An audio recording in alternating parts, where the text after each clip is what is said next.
The entire court had turned out to witness the Alpha King's bride arrive. Hundreds of nobles packed the sun-drenched courtyard as they jostled for position, commoners lining the walls to witness this historic moment, the marriage that would end a decade of war between Valdris and Nelvorn. The air hummed with anticipation, thick as summer heat, and underneath it all, whispers. "I heard she's terribly unfortunate looking," a noblewoman murmured behind her fan. Her companion leaned closer. 24 and never married. That tells you everything, doesn't it? Poor King Gasper, someone else sighed, saddled with an ugly bride for the sake of peace. On the raised dais at the courtyard's far end, said King Gasper stood motionless as a statue. He cut an imposing figure in formal black, broad-shouldered and tall, dark hair slightly too long for fashion. His face betrayed nothing, no nervousness, no curiosity, not even a flicker of interest. The indifference was deliberate. It had to be. Tam took her eyes off of him to watch the royal carriage rolled to a stop in the courtyard's center. She was tucked among the Nelvorn guards who'd accompanied the princess's carriage, just a young knight kept to the shadows. The whispers grew louder, more urgent. "This is it," someone breathed nearby. A footman opened the carriage door. Silence crashed over the courtyard like a wave as the princess emerged, one delicate hand accepting the footman's assistance as she descended, heavy silk skirts whispering against the carriage steps. She wore pale blue, Nelvorn's color, embroidered with silver thread that caught the sunlight like stars, but it was the veil that held every eye. Layer upon layer of gossamer silk, pale as moonlight, completely obscuring her face. The princess reached the bottom step and paused, spine straight, head high, waiting. The crowd seemed to hold its collective breath. On his dais, King Gasper finally moved. He descended with predatory grace, his boots echoing against stone as he crossed the courtyard.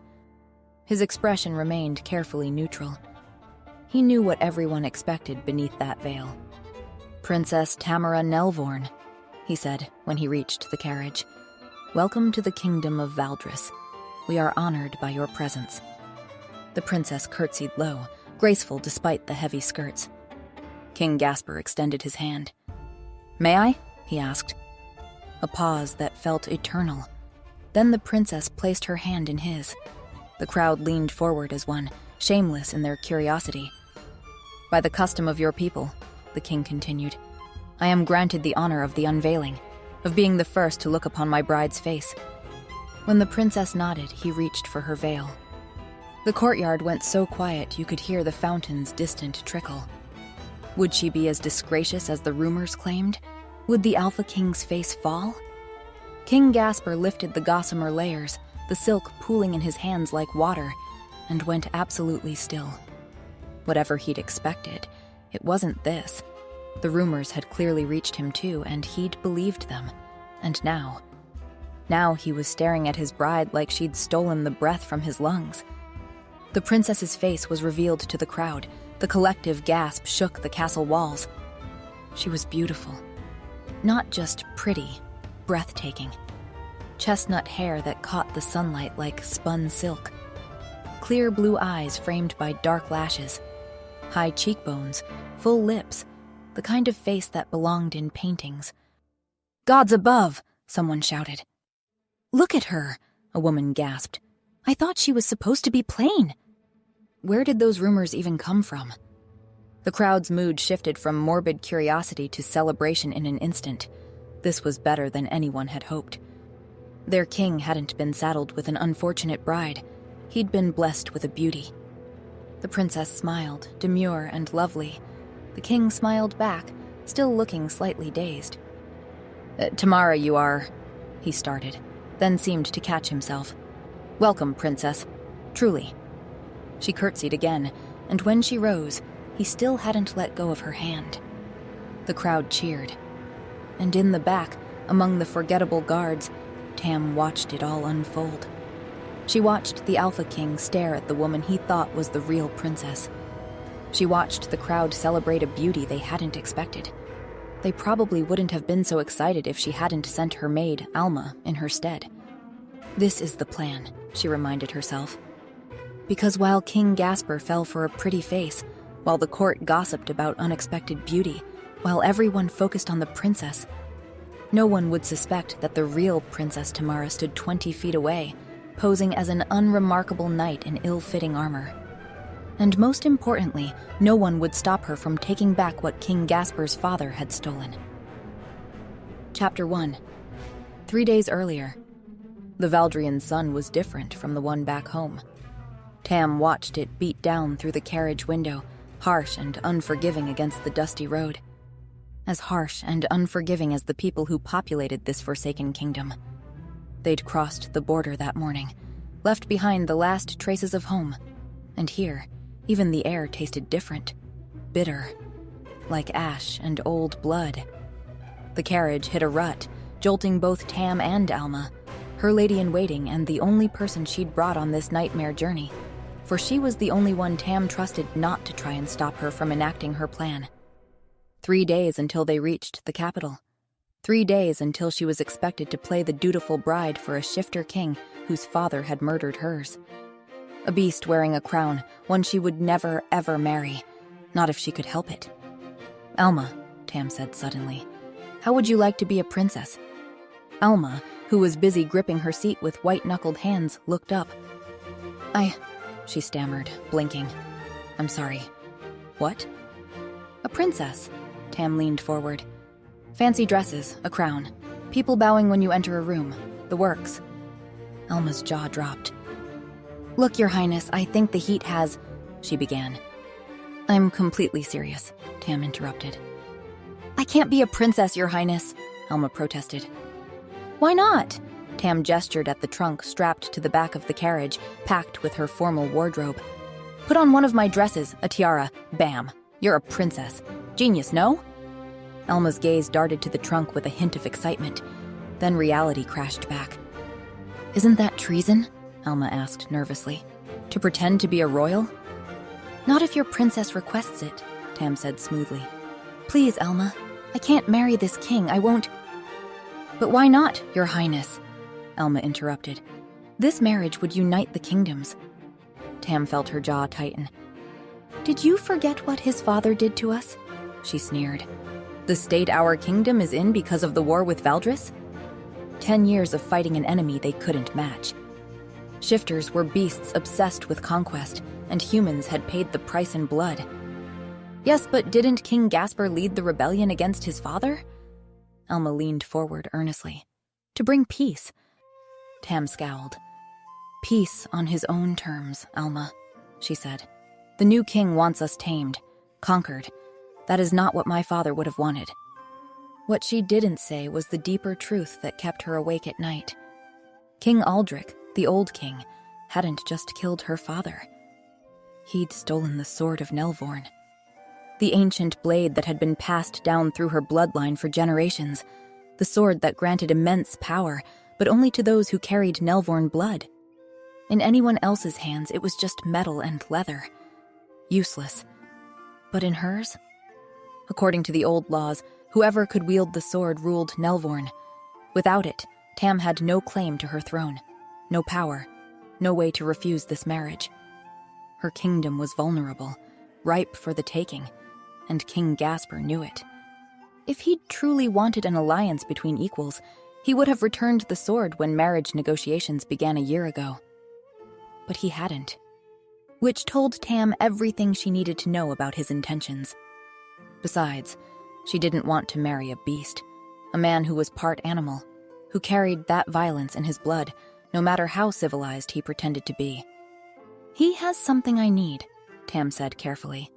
"Something I won't be able to retrieve unless I can walk around his court unnoticed, which means as something other than the king's bride-to-be." She paused. "You understand what that means, Alma?" Alma shook her head slowly, looking lost. Tam sighed. "You and I look somewhat alike. We're the same age," she explained slowly. "King Gasper hasn't seen me in 15 years. He won't notice the difference. Custom requires for Nelvorn princesses to be chosen without disclosing their faces beforehand, as you know. And besides, you're much prettier than I am and far more likely to attract his fancy than I ever could." Alma's cheeks flushed pink, pleased with the praise. You'll pretend to be his fiancée, Tam continued. Keep him busy and distracted. Keep his entire court fooled. Meanwhile, I'll pose as your guard and walk around unnoticed. But why? Alma asked. What are you planning to achieve this way? I'll look for intel, Tam said. Information on the king's true intentions regarding our alliance. And I'll find my sword and take back my kingdom, marriage-free. But what happens to me if you do? Alma's voice went small. Or worse, if you don't.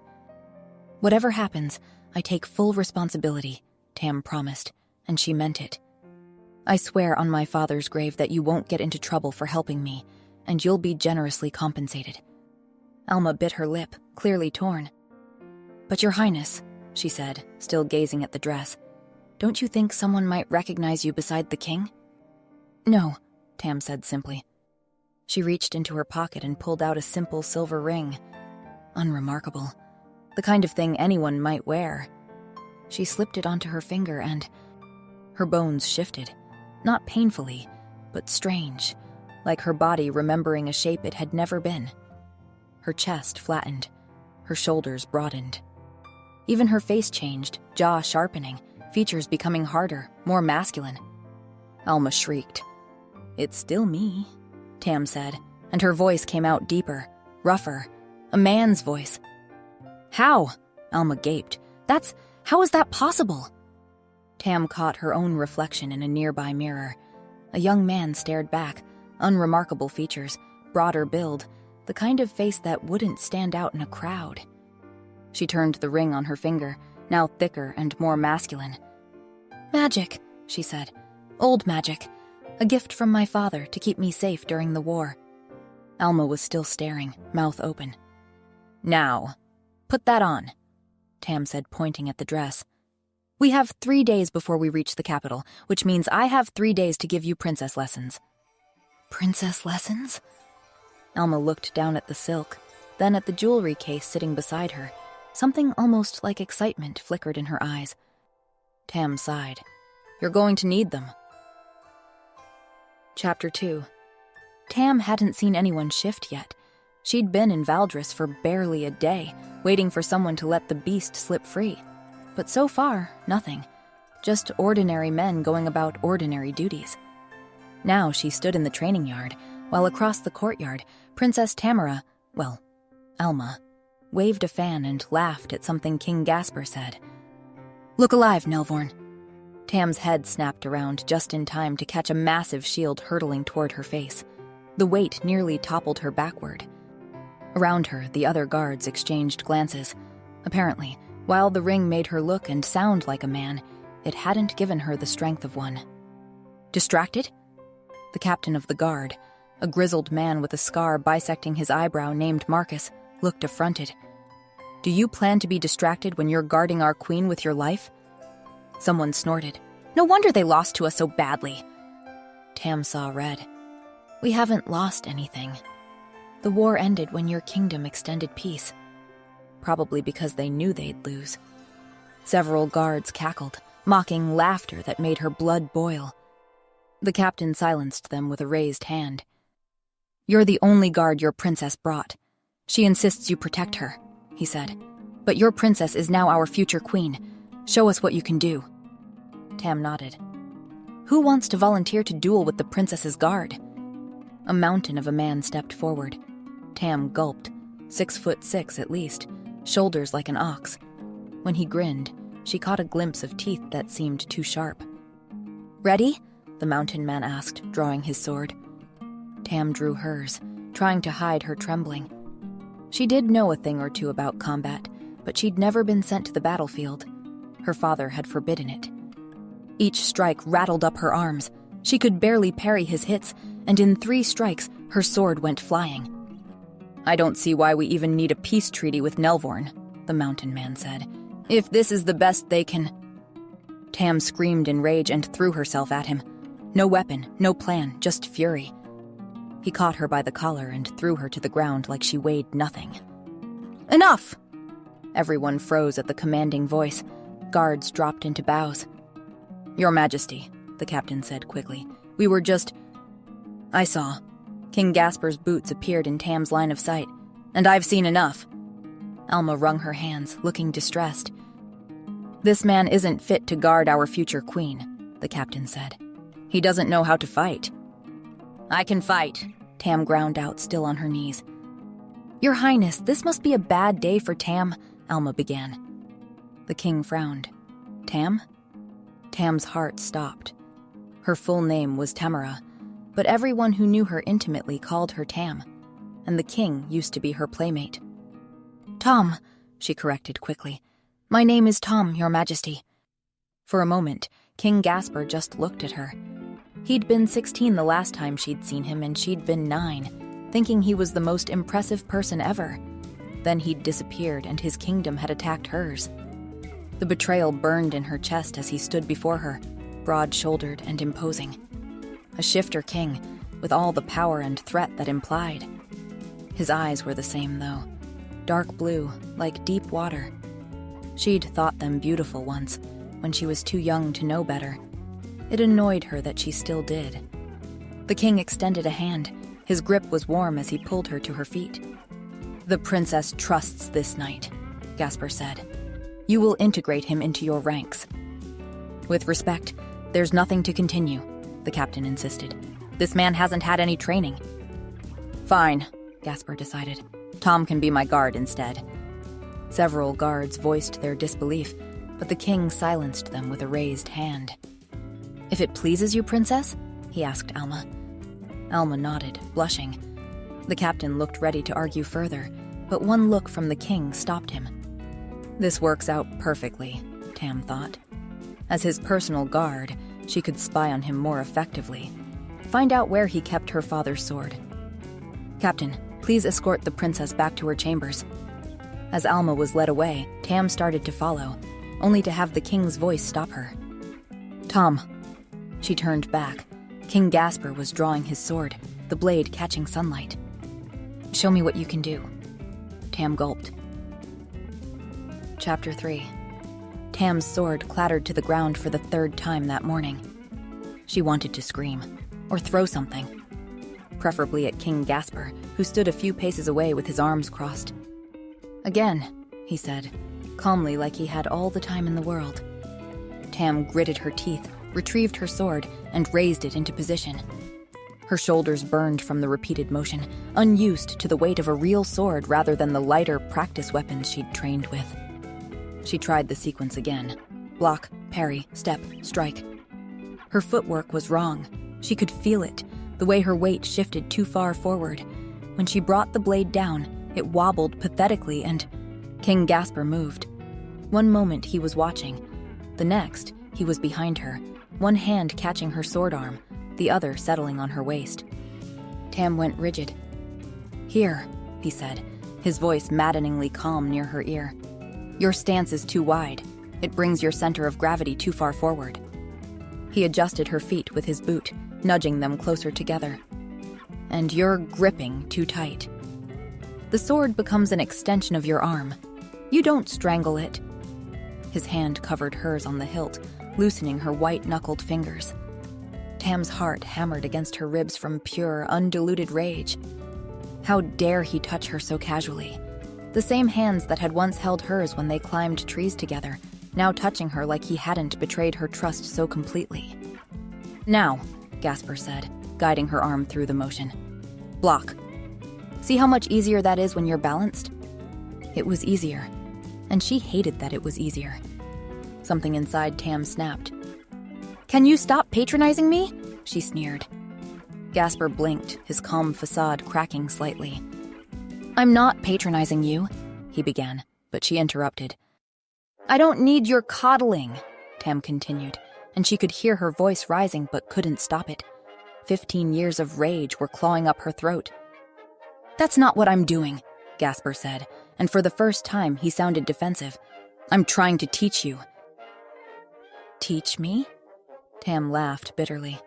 "You're just trying to make yourself feel better about—" She cut herself off, but the damage was done. The king's expression hardened. "About what?" he asked coldly. Tam's chest heaved. She'd gone too far, way too far for a simple guard. "My kingdom has been at war for years," Gasper said. because it valued brute strength above all else. Violence was the answer to everything under my father's rule. His jaw clenched. I'm trying to be better than that, to teach you in a way that doesn't involve breaking you down. By tricking your enemies into inefficiency instead, Tam spat. Gasper's eyes flashed. I don't believe you're my enemy, he said. Oh no? Tam asked. Just someone whose kingdom you bullied into submission, then? What are you talking about? Gasper asked, and he looked genuinely confused now, bewildered even. Do you mean my upcoming marriage to the princess? He asked quietly. She agreed to it. Tam snorted, a bitter sound, one she should have held in. She shouldn't say anything else, shouldn't risk exposure. But the words came anyway, bitter and true. It's not like she has much of a choice, though, is it? Of course she does, Gasper said immediately. She doesn't have to marry me if she doesn't want to. I would never force... Right, Tam cut him off. So you can continue waging war on her kingdom if she refuses? No, of course not. Gasper stopped. His face paled slightly as understanding dawned. Is that what she believes? He ran a hand through his hair. Gods, I didn't think it would come across that way. Yes, well, Tam muttered. Thinking isn't your strong suit, is it? Excuse me? The king asked. Nothing, Tam said, looking away with exaggerated innocence. But Gasper wasn't letting it go. He looked stricken now, all his polite distance gone. Do you think... He stopped, started again. Do you think I should make it clear to the princess that my offer of peace stands whether or not she agrees to be my mate? He caught himself. My wife? I know what a mate is, Tam snapped, then forcing herself to sound calmer. And yes, perhaps you should. How? Gasper asked. How do I make her understand that I'm not... that I don't want her to feel trapped? Tam studied him, the tension in his shoulders, the genuine worry in his eyes. Does he actually care? She thought. No, he couldn't possibly. It would be too disarming if he did. Perhaps a gesture of goodwill, Tam said. Something meaningful, something that would make her feel safe. Right, Gasper said slowly, like he was turning the idea over in his mind. Like what? Like returning the sword you stole, you idiot, Tam thought, swallowing down the words. Gasper was looking at her intently now, his eyes searching hers. It threw her completely off balance. I don't know, she said, more harshly than intended. Something she's lost? Something your father took? Gasper flinched at the mention of his father. Right, he said, nodding before he cleared his throat. I wasn't trying to be dismissive earlier. About the training, I mean. He looked uncomfortable now, in a way that made him seem younger somehow. I was trained very differently, and I thought I would have appreciated something different. That's all. He was afraid of his father, Tam remembered, all those years ago. That's when the realization hit her, truly that Gasper had rebelled against the man, had overthrown him, had ended the war. She'd known this, of course, but she'd always assumed it was just about power, about being king himself. What if it had been about doing what was right? The thought left her momentarily breathless. Fine, Tam heard herself say, her voice softer than she intended. Gasper's shoulders relaxed slightly. Though, Tam couldn't help herself. You might want to try not being so condescending to the princess herself. Gasper stared at her. Then, unexpectedly, he laughed. A surprised, genuine sound that transformed his entire face into something warm and open. Something that reminded her, painfully, of the boy who'd carved her a wooden wolf. Chapter 4. Tam's stomach growled as she stood at attention behind the princess's chair, the smell of roasted pheasant making her mouth water. The tapestries are lovely, Your Majesty, Alma said. Such intricate needlework. Gasper followed her gaze to a brutal battle scene, wolves tearing into soldiers, blood in vivid crimson thread. He cleared his throat. I'm glad you approve, he said. Though I imagine Nelvorn's palace has far more elegant decorations. Oh, yes, Alma brightened. We have beautiful silk curtains imported from— She paused. Somewhere far away. Several nobles exchanged glances. I was hoping we could discuss the trade agreements, Gasper said, changing course. There are concerns about grain shipments I thought you might have insight into. Oh, Alma's smile faltered. Trade, yes, important. The drought in the eastern provinces has been challenging, Gasper continued. I understand Nelvorn has been affected as well? Yes, Alma agreed quickly. Very affected. Tam closed her eyes briefly. I was thinking we might coordinate our grain reserves, said Gasper. If Nelvorn has surplus from the southern harvests. That sounds wonderful, Alma interrupted. Whatever you think is best. A muscle in Gasper's jaw twitched. But surely you have opinions on how to distribute resources to your own people, he asked. I trust your judgment completely, Alma said, sipping her wine. Tam couldn't take it anymore. The princess means she would need to consult with her advisors before committing to an agreement, she interjected. Everyone stared at her. The southern harvests were adequate this year, Tam continued. Not surplus. Any grain sharing would need to be carefully calculated to ensure Nelvorn's people don't face shortages. Of course, Gasper said slowly. The dinner continued similarly. Gasper would ask. Alma would vaguely agree. Tam would translate. Finally, as Alma disappeared into her chambers, Gasper turned to Tam. Tom, walk with me, he commanded. Tam followed him through winding corridors. I need advice, Gasper said, voice tight with frustration. The princess, I don't understand her. Every time I try to engage with her on anything substantial, she just agrees with me, about everything. Perhaps she's nervous, Your Majesty, Tam suggested. Nervous, he repeated flatly. She seems terrified, like she thinks I'm going to— He trailed off. I don't want her to be afraid of me. They'd reached his chambers. Inside, the room was surprisingly austere. Simple furniture, shelves of books, maps spread across a desk. The thing is, I know her, Gasper said, pacing. Tam is strong-willed, confident, stubborn as hell. She has opinions about everything. She'd argue with me about the smallest things. Something hot twisted in Tam's chest. Maybe she's changed, Tam snapped. She had to grow up through a war, through betrayal. Betrayal? Gasper asked with a frown. Your kingdom attacked hers, Tam said bluntly. Her father died. Gasper grimaced. Yes, I suppose you're right, he admitted, sitting heavily on his bed. I'm surprised she hasn't gotten angry with me yet, as she should. You seem to understand her better than I do, said Gasper, studying her face. You were able to translate what she meant. He stood, moving closer. Help me, Tom. I need someone who can help me reach her. This was an opportunity to gain his trust, but it also somehow seemed like a trap. I'm not sure that's appropriate, Your Majesty, she managed. I couldn't care less about appropriate, Gasper said. I care about making this alliance work. He fumbled with the buttons on his doublet. Do you think Tam's afraid I'll— He stopped mid-sentence, yanking at a button that wouldn't come loose. Gods, I hate these things. Can you help? Tam frowned. Help? She repeated, feeling dumb. The buttons, Gasper said, waving her over. Oh, right. Tam shuffled her feet, staring at him. I just don't understand what I'm doing wrong, Gasper said, and it took Tam too long to realize he wasn't talking about the buttons. He stood still, arms slightly out, like this was perfectly normal. Like having his guard undress him was something that happened every day.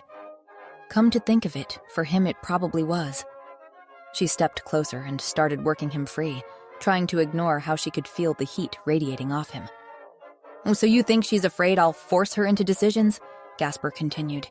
Because I would never. His breath ghosted across her cheek as he spoke. He was taller than her, though not by much, with the ring's magic, which meant his face was right there, close enough that if she looked up— She didn't look up. I'm sure it's fine, Your Majesty, Tam muttered. Just, please hold still. Right, sorry. Gasper paused for half a second. Do you think I should write her a letter?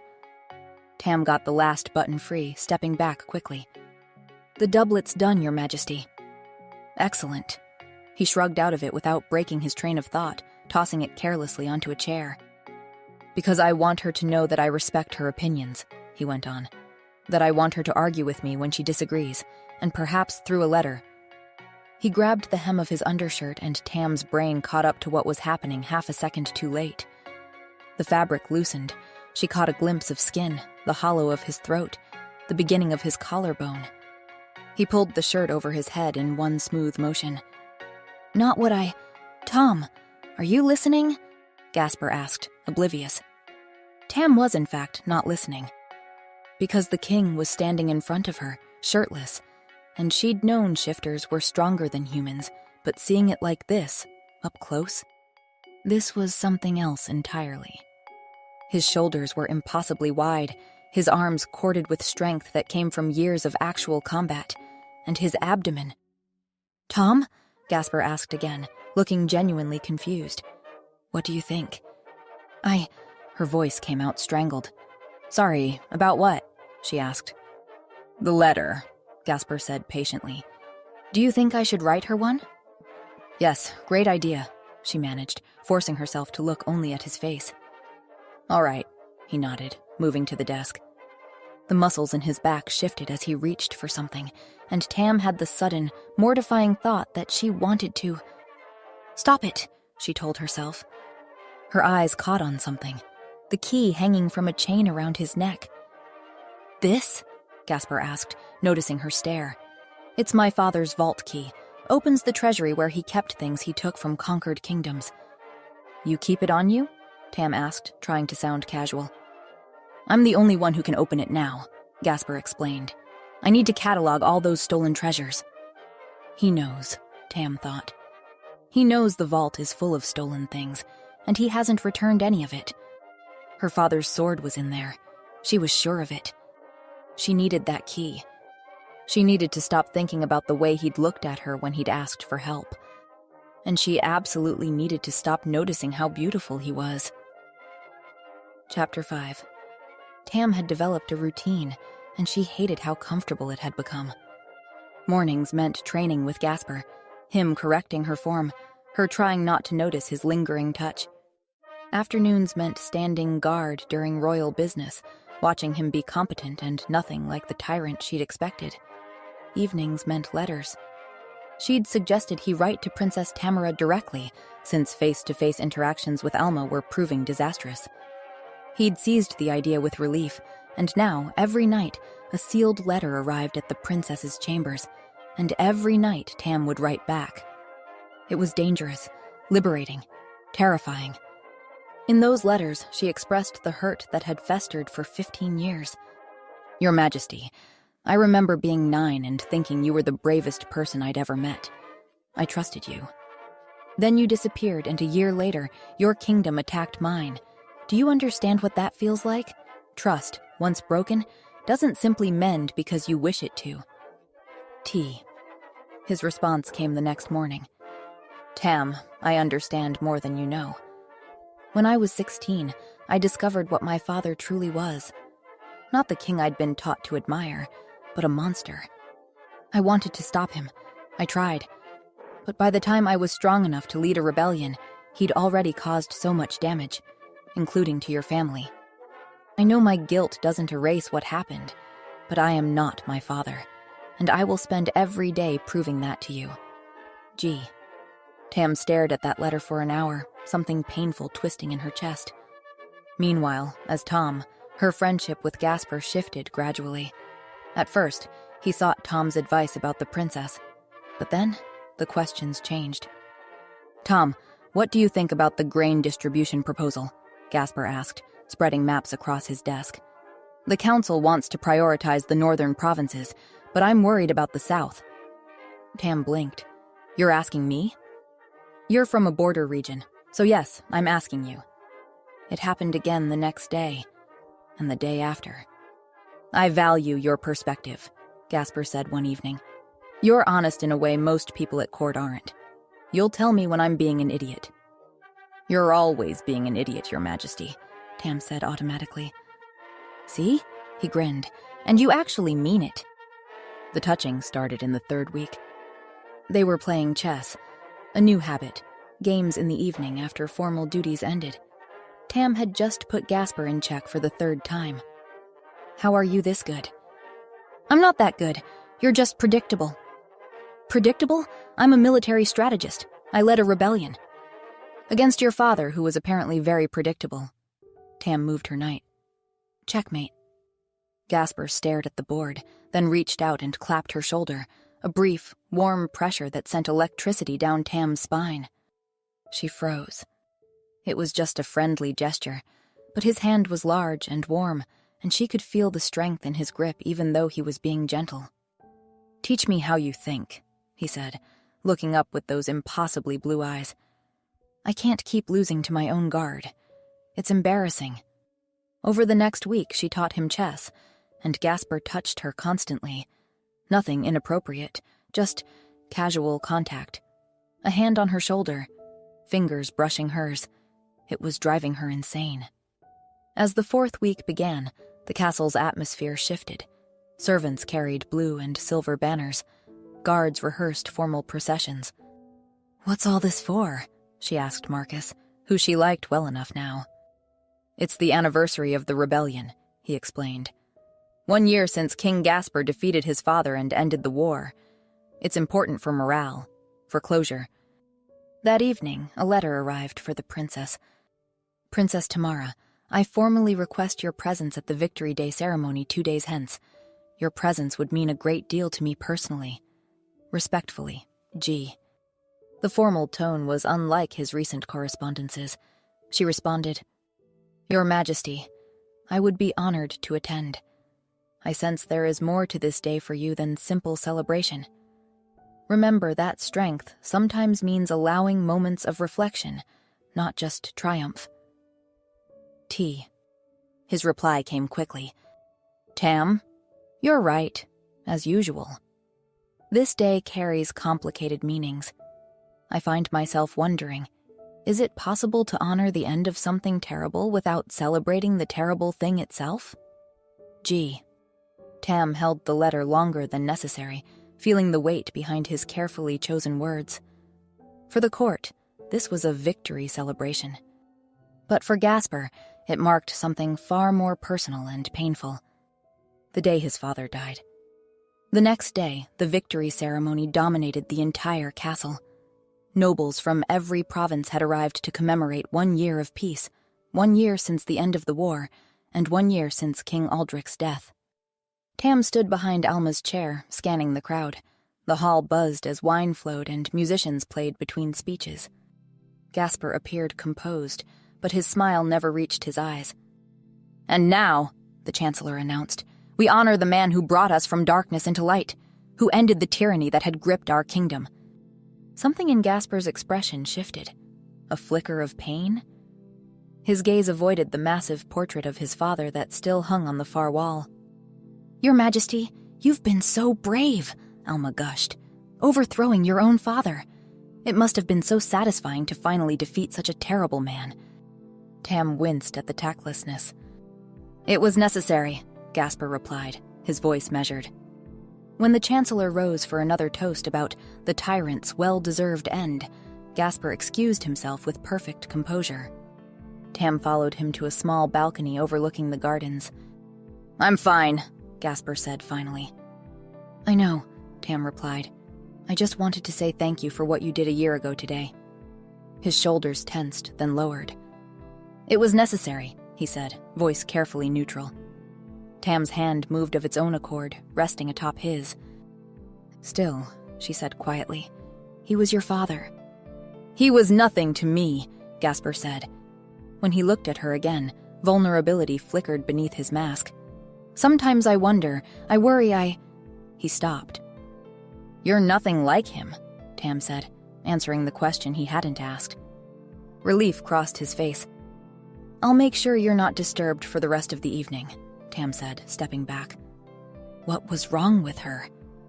She was supposed to be stealing back her birthright from him. Instead, she was comforting him. And worst of all, she was beginning to trust him. Chapter 6. 1 week. Tam stared at the calendar in her quarters, the reality of the situation finally sinking in. The wedding was only 14 days away. She'd been distracted, getting too close to Gasper, forgetting why she was here. Yes, he was different from his father. Yes, he'd suffered too. But at the end of the day, he still had her sword, and she needed it back. No more confusion, no more conflicted feelings. It was time to act. She'd tried breaking into the vault itself. She'd tried following Gasper to see if he ever removed the key, but he never did. He even slept with the damn thing around his neck. She needed a more direct approach, something foolproof. "I need you to do something for me," she told Alma that evening. "I need you to get me a sleeping draft, something powerful enough to knock out a shifter king." Alma's eyebrows rose. The following night was the engagement ball. Hundreds of candles cast golden light across silk banners and elaborate floral arrangements. Tam stood at attention near the high table, watching Gasper smile and nod at well-wishers. "It doesn't matter who he smiles at," she reminded herself. "Then you'll have the sword, and none of this will matter." "Tom." Tam turned to find Alma approaching, looking nervous. "It's done," Alma whispered. "I did as you asked." Relief flooded through her. "You got the draft?" she asked. "Where is it?" "What do you mean?" Alma frowned. "I gave it to Gasper, obviously." Tam's brain stuttered to a halt. "You... what?" she gaped. "I gave it to him," Alma shrugged. "You said it was for him." "Yes, but..." Tam looked toward the high table where Gasper sat. He was rubbing his eyes, looking slightly dazed. "Wait, do you mean you had him drink it?" she shrieked. "Tonight? At a ball in front of thousands of guests?" "Well, it seemed like the right time." Alma was getting defensive now. "He asked me to fetch him a drink, and it was easy to..." "Oh my gods," Tam breathed. Gasper was slumping in his chair now, nodding along to something a nobleman was saying, but clearly struggling to keep his eyes open. Even from here, she could see him stifling a yawn. "How is it going to look if he just falls asleep at his own engagement ball?" Tam hissed. "I did as you asked." Alma's voice rose, whiny now. "You said you wanted me to give it to him as soon as possible, and..." But Tam wasn't listening anymore. Gasper's eyelids were drooping, his head starting to nod forward. Tam pushed through the crowd, not caring about protocol. "Excuse me, Your Majesty." Gasper blinked up at her, his eyes unfocused. "Tom?" "An urgent matter," Tam pressed. "May we speak in private?" "Of course." Gasper nodded but didn't move, just sat there staring. "Now, Your Majesty," Tam said gently. "Come on." Gasper groaned slightly as she helped him to his feet, squinting at her. She started guiding him toward the exit, supporting more of his weight than she'd expected. "Are you feeling all right?" she asked. "Fantastic," Gasper said, before nearly walking straight into a server carrying a tray of wine. Tam jerked him out of the way, and the server stumbled, wine sloshing all over her chest. "Oh no!" the server gasped. "It's fine," Tam said quickly, but people were starting to notice now. The king being half carried by his guard, both of them wine-stained. "Come on, let's go," she said, squeezing Gasper's arm. He was sagging against her now, and she had to wrap her arm around his waist to keep him upright. "Tom?" Tam's head snapped up. Marcus stood in their path, looking between them with growing suspicion. "Is everything all right?" the guard asked. Tam's mind raced for an explanation, but before she could speak, Gasper smiled at him, dazed and drowsy. "Tom's taking me to bed," he announced. Marcus's eyes widened. "To sleep." Tam jumped in.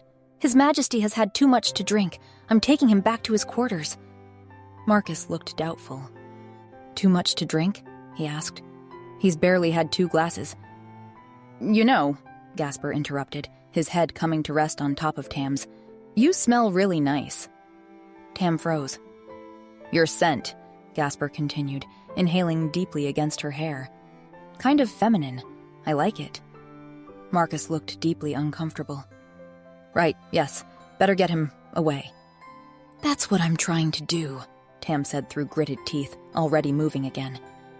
It took another 5 minutes of coaxing and physical support, but finally, they reached Gasper quarters. Tam kicked the door shut behind them and helped the king collapse on his bed with a grateful groan, falling asleep in an instant. Tam stood there, breathing hard. Then reality crashed in. Everyone at the ball was occupied. Gasper was deeply asleep. The key was right there. This was it. Her chance. She moved to the bedside, fingers trembling as she started unbuttoning his doublet. Her hands shook as she worked the buttons free, exposing his shirt beneath. The key, resting against his chest, rising and falling with his breath. Tam swallowed hard and reached out. His skin was warm under her fingertips. Smooth. She could feel his heartbeat, steady and strong, as her fingers brushed against his collarbone, searching for the chain's clasp. Gasper looked so peaceful like this. Beautiful. His dark hair falling across his forehead, his face relaxed in sleep and... "Focus," she commanded herself. "Get the key. Get out." She found the chain, started to lift it. "What are you doing?" Tam's heart stopped. Gasper was looking at her, eyes half open, glazed with sleep. Her hand was still wrapped around the key. Panic seized her, but he didn't look angry, just confused, sleepy, dazed. "The princess. She wants her sword back." "A sword?" Gasper blinked slowly. "What sword?" "The sword of Nelvorn," Tam said, and her voice cracked. "The one your father stole." Stole. Gasper frowned, his thumb absently stroking the back of her hand. Then something seemed to click. "Oh," he pressed his free hand to his forehead. "I should have asked her if she wanted anything back." Tam stared at him. "Asked her? You mean you'd give it back?" she asked. "Of course I'll give it back." His eyelids were drooping again. "Should have done it sooner. You'll help me apologize, right? To the princess?" Tam's throat was so tight she could barely breathe. "Sure," she murmured. "You're a good friend," Gasper sighed. And then, before Tam could process what was happening, he lifted her hand to his lips and kissed her knuckles. Soft, reverent. "Gasper? Are you serious right now?" Tam whispered. "You'll just give me the sword? Just like that?" He made a small sound of acknowledgement, eyes closing. "I'll give it all back," he murmured. And then he was gone, breathing deep and even. Tam stood there, the key still in her hand, looking at the unconscious king. She could take it right now. Could go to the vault, retrieve her sword. This was what she'd wanted. But... Slowly, Tam placed the key back on his chest and stepped back. Then she ran out of the room. Chapter 7. Tam burst into Alma's chambers without knocking, heart hammering against her ribs. "We have to switch back," she blurted out, making Alma jump. "Now!" All this time, all these weeks of scheming and plotting, of lying and manipulating, and Gasper would have just given her the sword if she'd asked. Tam couldn't handle lying to him for another minute. "Switch back?" Alma's asked. "Gasper promised to give me back what his father stole," Tam explained. Her hands shook as she paced the chamber, the enormity of her mistake crushing down on her. She thought of Gasper's patient lessons during training, his eager discussions over chess, his hand on her shoulder, warm and steady. "All this time, I could have just asked him. I've spent every day with him for weeks now," Tam said. "I've seen how he treats his people, how he questions himself." Her voice softened. "He's nothing like his father. He never was. And I've been horrible to him. He trusted me, and I betrayed that trust at every turn. I have to tell him the truth," Tam concluded. "The wedding is in a week, and he deserves to know who I am." She looked at Alma, unable to hide her fear. "He'll hate me, won't he? He has every right to," Tam murmured, a bitter smile twisting her lips. "He certainly won't want to marry me after what I've done. But I have to make things right," Tam continued, her voice stronger now. "He'll understand why I did it. He has to. We're friends, at least." Her heart constricted painfully at the word. Friends. They were more than that, weren't they? At least, They could have been, in another world where she hadn't started with lies. "Alma, give me the ring," she said suddenly. "I need to change back." But Alma didn't move. Her face had gone, in fact, very, very still. The silence stretched, unnatural and tense. "Alma?" Tam stepped toward her. "The ring I gave you for safekeeping. I need it now." Alma's fingers tightened around the edge of the vanity until her knuckles whitened. "You're—" Alma swallowed visibly, her throat working. "You're going to tell him everything? Just like that?" A chill crept up Tam's spine. This wasn't concern in Alma's voice. It was fear. "I have to," Tam said slowly. "Now please, fetch me the ring." She watched as Alma straightened her spine, drawing herself up the way Tam had taught her for court appearances. "And what happens to me?" Alma asked, her voice barely above a whisper. "When you take your crown back?" The question hung in the air between them, charged with implication. "What do you mean?" Tam asked carefully. "You'll go back to being my maid, of course. With the payment I promised." Alma laughed, a soft, bitter sound that raised the hair on Tam's arms. "Go back? After all this?" She gestured around her with a sweeping hand. "After being a princess?" Tam's stomach dropped. "The ring, Alma," she repeated, her voice hardening as she stretched out her hand. Time seemed to slow as Tam saw the decision form in Alma's face. "No," the maid said, the word falling into the room like a stone. "I don't think so." For a moment, Tam could only stare. "What did you say?" she finally managed. "I said no." Alma's voice grew firmer. "You see, I rather enjoy being Princess Tamara. I think I'm doing a pretty good job at it, actually." Disbelief gave way to anger. "You haven't done anything I haven't instructed you to do." Tam's voice rose sharply. "And you've done that badly, I might add. All you've managed is to parade around in pretty dresses." "I happen to like the pretty dresses," Alma snapped. "I've gotten used to them. And besides, the king likes me." The claim hit Tam like a slap. "He cares for the alliance," she retorted, possessive fury replacing shock. "It's not about you. Not when I'm the one writing his letters, the one actually connecting with him." "Oh, please," Alma scoffed. "I can write letters." "You can't read!" Tam shouted, her entire body shaking with rage. "This is ridiculous. I'm the princess. Gasper needs to know the truth. Now give me back my ring, now!" Something dangerous flickered across Alma's face. "You're wrong, Tom," she said, emphasizing the false name. "I'm the princess now, and that means something." Before Tam could process the full implications, Alma drew a deep breath and let out a piercing scream that echoed off the stone walls. The sound hadn't even died away before the door burst open, wood slamming against stone as guards rushed in. "Princess, what's wrong?" Marcus demanded, hand already on his sword as he moved to shield Alma. Tam's heart plummeted as she saw the trap closing around her. "This man tried to kidnap me," Alma gasped, tears already streaming down her face as she pointed to Tam. "What?" Tam shook her head. "That's ridiculous." "As ridiculous as when you forced me to drug his royal highness," Alma countered. "Said you'd hurt him if I didn't help?" Ice flooded Tam's veins as the accusation landed. The sleeping draft. She'd just told them about the... "No, wait, that's not what..."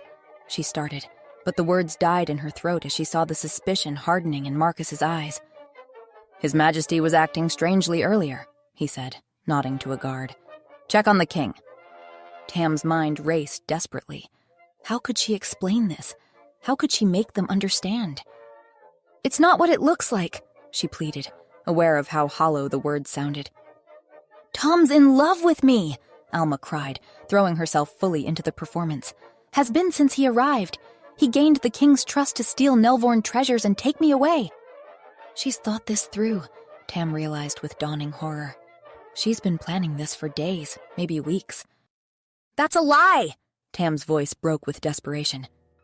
The guard who'd been sent to check on Gasper returned, his face grim. "His Majesty won't wake, Captain. He's alive, but deeply asleep."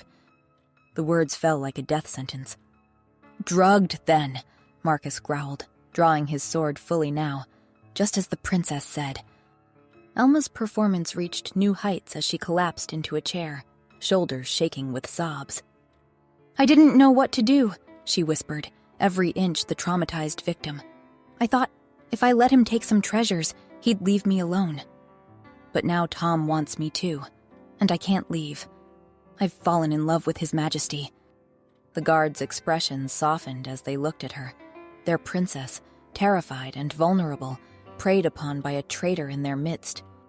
Desperation surged through Tam like wildfire. "Listen to me, all of you!" she cried, her voice rising with desperation.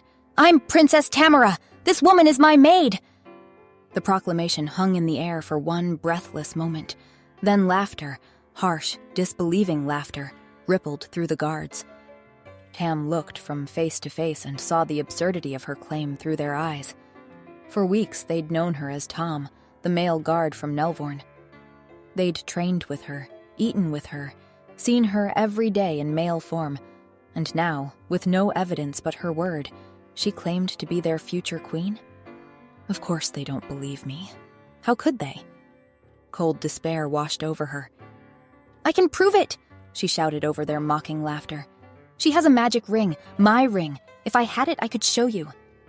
But Alma was already tucking something deeper into the bodice of her nightgown, triumph glittering behind the false tears. "Take him away," Marcus ordered. Rough hands dragged her backward toward the door as panic exploded in Tam's chest. "You don't understand!" Her voice broke. "I need to see Gasper. Please, I love him." The realization hit her with stunning clarity in that moment of loss. But Marcus only heard a threat in her words. His eyes narrowed with disgust as he leaned close. "Better hope for your sake that His Majesty wakes unharmed, or you'll be gone by sunrise," he muttered. The implication was clear. Execution, or worse. As they dragged her down the corridor, Tam's desperate cries echoed through the stone halls. But her pleas faded into a choked gasp as something hard struck the back of her skull. Chapter 8. Consciousness returned to Tam in waves of throbbing pain. Her head felt like it had been split open, each heartbeat sending fresh pulses of agony through her skull. Opening her eyes revealed darkness, a dungeon cell. The only light filtered through a small barred window in the door. "I've lost everything," she realized, the memories of last night crashing back. The sword, my identity, Gasper. She slumped against the cold stone wall, despair settling over her like a shroud. What a fool she'd been. She could have told Gasper the truth weeks ago, could have asked for the sword outright. Instead, she'd lied and schemed, and now Alma had outplayed her at her own game. And the worst part was that she'd realized too late what Gasper truly meant to her. The sound of approaching footsteps drew her attention. Keys rattled in the lock, and the cell door swung open to reveal Marcus, his face grim in the torchlight. "Come to execute me?" Tam asked bitterly. Marcus studied her for a long moment. "Not yet," he declared. Something in his tone made her look up. There was uncertainty in his eyes, not the conviction of last night. "What's going on?" she asked. "The wedding has been moved up," Marcus said. "It's happening today." "Today?" Tam jerked upright. "That's impossible. It was scheduled for next week." "The princess insisted," Marcus replied. "Said there was no reason to wait." "Of course she did," Tam thought bitterly. "She wants to secure her position before anyone realizes the truth." "None of her guests have even arrived," Marcus continued. "Princess Tamara's family and court are going to miss the wedding, and she doesn't even seem to care." "That's because she isn't the princess," Tam said. A flicker of doubt crossed Marcus's face. "Well, there is one guest. Her uncle arrived late last night." Cold dread pooled in Tam's stomach. "Lord Rowan?" she asked. "He didn't notice anything unusual about the princess," Marcus said, eyeing her careful. Tam's laugh was bitter. "Rowan has always wanted the throne for himself. He's probably struck a deal with Alma." Marcus's brow furrowed. "How would you know about all that?" "Because I'm Princess Tamara," Tam insisted, leaning forward as much as her bonds would allow. "Alma is my maid." Marcus didn't laugh this time. He simply watched her, weighing her words. "The king looks troubled," he said finally. Hope flickered in Tam's chest. "Has he asked about me? May I see him?" Marcus hesitated. "The princess told us to tell him you deserted. Said it would devastate him to know you betrayed him by drugging him, so everyone's maintaining that story. The king looks devastated anyway." His eyes narrowed. "Is there something between you and his majesty, Tom?" "Of course there is," Tam said without thinking. "I'm his fiancé." Marcus stared at her for a long moment, then laughed incredulously. "You expect me to believe you're the princess? When you've been training with us for weeks, living in the barracks, attending to the king as a man?" Tam met his gaze unflinchingly. "I can prove it. Have the king bring the sword of Nelvorn to the wedding as a gift for the princess, then sneak me into the ceremony." "Why would I do that?" Marcus said, crossing his arms. "Because you came here. Something's wrong and you can feel it," Tam pressed. "And because the sword of Nelvorn responds only to Nelvorn blood," she added. "It's magic. My family's old magic. If Alma tries to wield it, nothing will happen. But if I touch it," she leaned forward, "it will recognize me as its rightful owner." Marcus studied her, skepticism written across his face.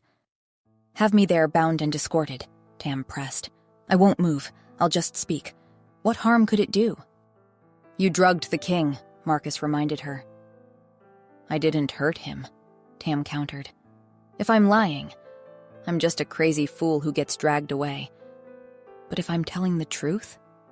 She held his gaze. "You save your king and your kingdom from being tricked into a false marriage." Marcus was silent for a long moment, his internal struggle evident in his face. "Please," Tam whispered, "for Gasper's sake." Something in her tone, the raw emotion, the desperation, seemed to reach him. "Don't thank me yet," Marcus warned. "If you're lying—" He let the threat hang unfinished in the air. "I'm not," Tam said simply. "And once Gasper knows the truth, everything will change. For better or worse," she thought, as Marcus locked the cell door behind him. "At least he'll know who I really am." Chapter 9. The great cathedral of Valdris was awash with morning light streaming through stained glass windows. From her hidden vantage point, Tam scanned the assembled crowd. 2 guards flanked her, hands resting on their sword hilts, ready to intervene if she made any sudden movements. Lord Rovan stood near the altar, her uncle's thin face set in its usual calculating expression. The sight of him confirmed her worst fears. No true Nelvorn noble would recognize Alma as the princess unless they stood to gain from the deception. He always wanted the throne, Tam thought bitterly, and now he's making his move. Her gaze shifted to the altar where Gasper stood, resplendent in formal attire and utterly miserable. Though he maintained the rigid posture expected of a king, his eyes were distant, unfocused. The cathedral doors opened, and the music swelled as Alma processed down the aisle, Lord Rovan smiling thinly as she passed, Tam's hands clenched into fists. "I can't let this happen." Then Marcus approached the dais. In his hands was a long object wrapped in blue velvet, a sword. He met Tam's eyes across the cathedral and gave an almost imperceptible nod before presenting the package to Gasper. The king took it, solemn. "Before we begin," he announced to the assembled guests, "I have a gift for my bride." He carefully unwrapped the velvet, revealing the gleaming length of a sword. Tam's breath caught in her throat. Even from a distance, she recognized the intricate engravings on the blade. The sword of Nelvorn. "Princess Tamara," Gasper continued, "I know this is important to you, and I should have returned it sooner. Forgive me." He paused, emotion briefly crossing his face. "I didn't know everything that was in my father's vault, nor did I particularly want to know. Seeing all that he had stolen and destroyed was difficult." "But that's no excuse," Gasper concluded. "This belongs to you and your kingdom, and I return it now as a symbol of the peace between us." He extended the sword toward Alma, who looked momentarily bewildered. "Oh, thank you for this weapon," she said with a brittle smile. Tam tensed as she saw her uncle step forward slightly, eager anticipation in his eyes. If he touched that sword, if he took it for himself. "Why did you want it so much?" Gasper asked Alma suddenly. She faltered. Now or never, Tam thought. "It's the sword of Nelvorn!" she shouted, lunging forward. The guards beside her reacted too slowly, their hands closing on empty air as she broke from their grasp. Her hood fell back as she surged toward the altar. Gasper froze, the sword still in his hands. "Tom?" he whispered, disbelief lighting his features. "Your Majesty," Tam said, her voice carrying through the suddenly silent cathedral. "This isn't just a sword." "Arrest him!" Alma shrieked. "This man tried to poison the king!" Gasper turned to her, confusion evident on his face. "Poison me?" he asked. "You said he deserted." "I was arrested, Your Majesty," Tam called, taking another step forward. "Arrested?" Gasper's gaze darted between Tam and Marcus. "Why?" The captain of the guard shifted uncomfortably. "Your Majesty, the princess didn't want you to know because—" "They arrested me for drugging you," Tam interrupted, desperate to get the truth out before she was silenced. Gasper looked affronted. "Tom would never," he began. "Actually, I did," Tam admitted, meeting his gaze across the crowded space. Hurt flashed across Gasper's face, followed by confusion. "Why?" he asked simply. "Because I wanted the sword back," Tam explained, her voice breaking. "And I didn't think you'd give it to me. You'd kept it all that time. I thought you knew what it was." Gasper's expression was a storm of emotions, confusion, hurt, uncertainty. "Well, what is it?" he asked. Nothing," Lord Rovan interrupted. "Just the late king's sword, a family heirloom." "As my uncle well knows," Tam countered, "this sword is enchanted. It holds power that protects our kingdom, power which only activates when the sword is held by a Nelvorn heir. Power your father sought after my father once revealed it to him." Tam shot a glare at Rovan. "And power my uncle now wants too." Gasper's brow furrowed deeper. "Wait, this man is your uncle?" he asked. Tam nodded as the crowd erupted in confused whispers. "That's not true, Your Majesty," Alma protested. "Don't listen to him." "Give her the sword," Tam interrupted, gesturing toward Alma. "Have her hold it." After a moment's hesitation, Gasper offered the sword to Alma. "Oh, for crying out loud," she huffed, snatching the blade. She struggled with its weight, but held it aloft. "There, I carried it." Tam saw her uncle pale. "Yes," she said, "and nothing happened, which proves you're not of Nelvorn birth." The crowd's whispers grew louder, echoing through the vaulted ceiling. "Or it just proves you're insane!" Rovan shouted. "Will you stop?" Tam snapped. "If you end this charade now, Uncle, I'll spare you." The man's face drained of color. "Have him touch it," Tam told Gasper, pointing to her uncle. "The sword. Have my uncle touch it, but don't give it to him. It doesn't belong to him." Gasper, his eyes never leaving Tam's face, beckoned Rovan forward. "Touch the blade," he commanded, still holding the sword himself. The moment Rovan's fingers made contact, the sword began to glow with golden light, illuminating the cathedral. Gasps of astonishment echoed through the space. "And who does it belong to, then?" Gasper asked Tam. "The sword, I mean." Tam smiled. "It belongs to me," she said. The cathedral erupted in shocked exclamations. Alma backed away, panic evident in her eyes. "I am Princess Tamara of Nelvorn," Tam declared, reaching the dais. "And this," she gestured to Alma, "is my maid." She turned to Gasper, whose expression remained unreadable. "I'm sorry, Your Highness," she said softly, "but I asked her to take my place because I believed you were deliberately keeping the sword from me so I couldn't access my throne. I thought you were like your father." The last words were barely above a whisper, meant only for him. "I was wrong." The crowd's murmurs grew to a roar as nobles argued amongst themselves, some pointing accusingly at Alma, others demanding explanations. "I can prove it," Tam said, raising her voice. "Give me back my ring, Alma." "This is insane!" Alma protested. "This man is completely deluded." Tam sighed, then stepped forward and grasped the sword still in Gasper's hands. The moment her fingers touched the hilt, it ignited with brilliant golden light, far brighter than when her uncle had touched it. The radiance bathed her face, casting her features in sharp relief. The cathedral fell silent once more. "Give me my ring," Tam said quietly, pointing the glowing sword at Alma. Cornered, Alma looked desperately to Gasper for help, but his expression had hardened. "The ring," he demanded coldly. Seeing no escape, Alma reached into her bodice with trembling fingers and withdrew a silver ring strung on a delicate chain. She placed it in Gasper's outstretched palm. Gasper studied the simple silver band for a moment, then turned to Tam. He extended his hand. She placed her palm in his. With deliberate care, Gasper slid the ring onto her finger. Tam's form shimmered, features shifting like water, and suddenly, her jaw softened, her stature diminished slightly. The masculine guard's uniform hung loosely on her now feminine frame, and her chestnut hair cascaded down her back, freed from the confines of its tight braid. The crowd erupted in screams and chaos, but Tam heard nothing. She saw only Gasper's face, his wide eyes, his parted lips, the dawning recognition as he truly saw her for the first time in 15 years. Chapter 10. 3 days after the wedding that never was, Tam stood in the courtyard, her traveling party assembled and ready for the journey back to Nelvorn.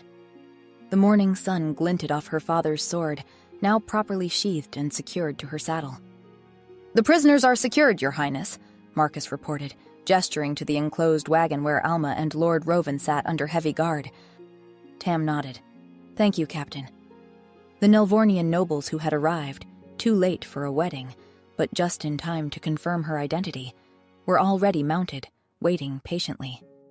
Their presence had been unnecessary in the end. Gasper had believed her immediately, standing firm against anyone who questioned her claim. They hadn't spoken privately since that moment in the cathedral. There had been formal meetings with advisors, diplomatic discussions about the future of their alliance, but nothing personal. No mention of what had passed between them when she was Tom, or what might have been if she hadn't deceived him.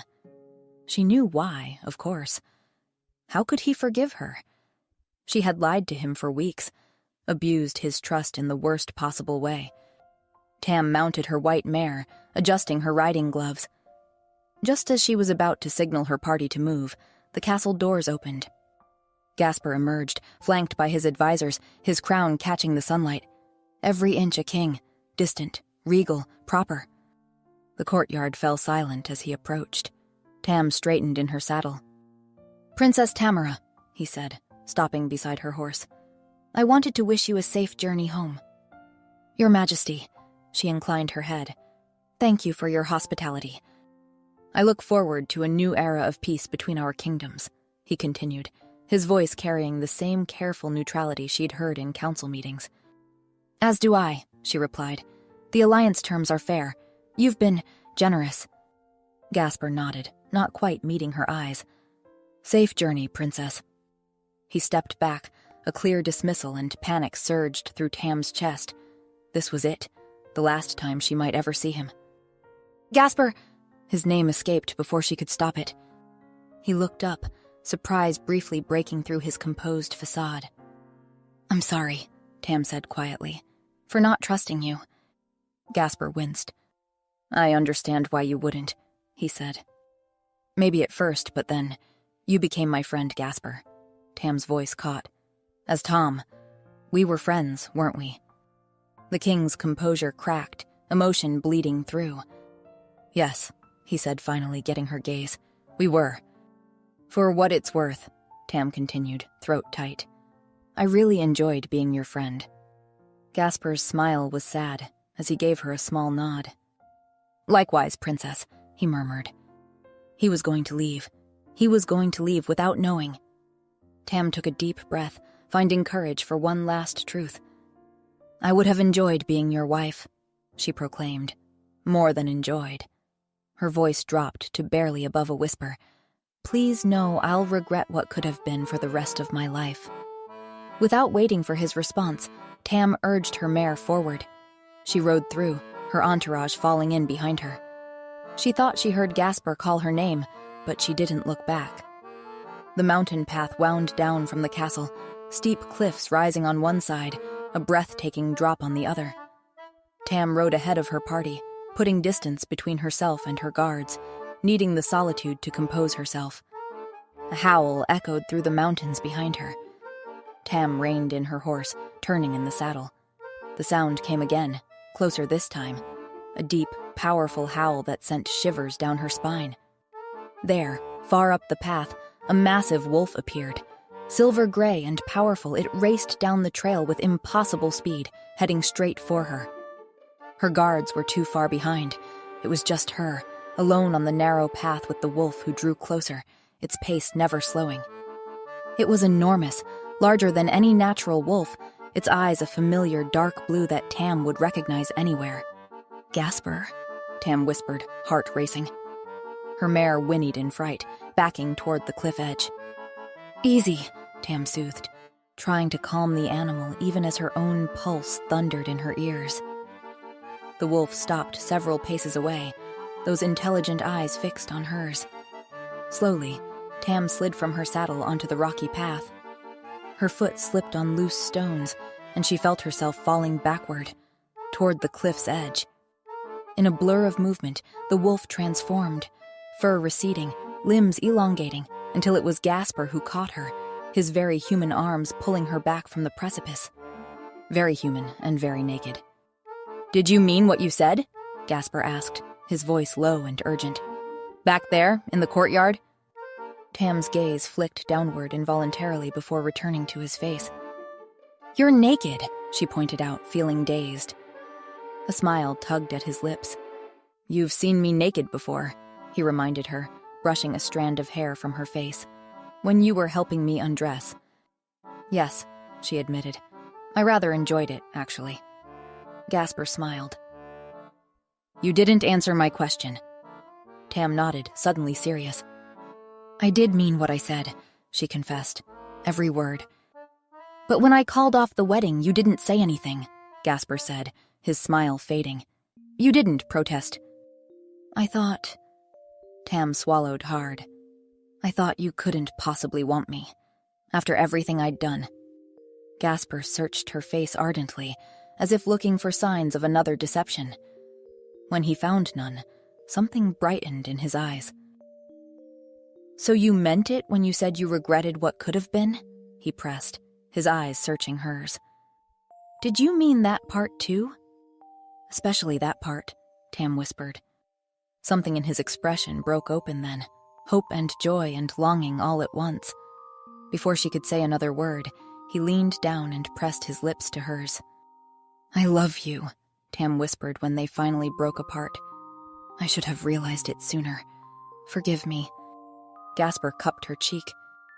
"Marry me," he said simply. Tam nodded, and Gasper smiled, the full, radiant smile she'd so rarely seen, and kissed her again, heedless of the wind swirling around them or the sheer drop inches from their feet. On this lonely mountain path, with the world spread out below them, they found each other at last. Hi everyone, I hope you enjoyed this story. For those who haven't heard about it yet, I've released a brand new exclusive story on my Patreon, The Wishmaker's Curse, which explores Adrian's past. It's available to Tier 3 members, but I've also made it exceptionally available for single purchase, so anyone can experience it. If you're interested, just scan the QR code or click the link below. Thank you so much for listening and for being part of this community.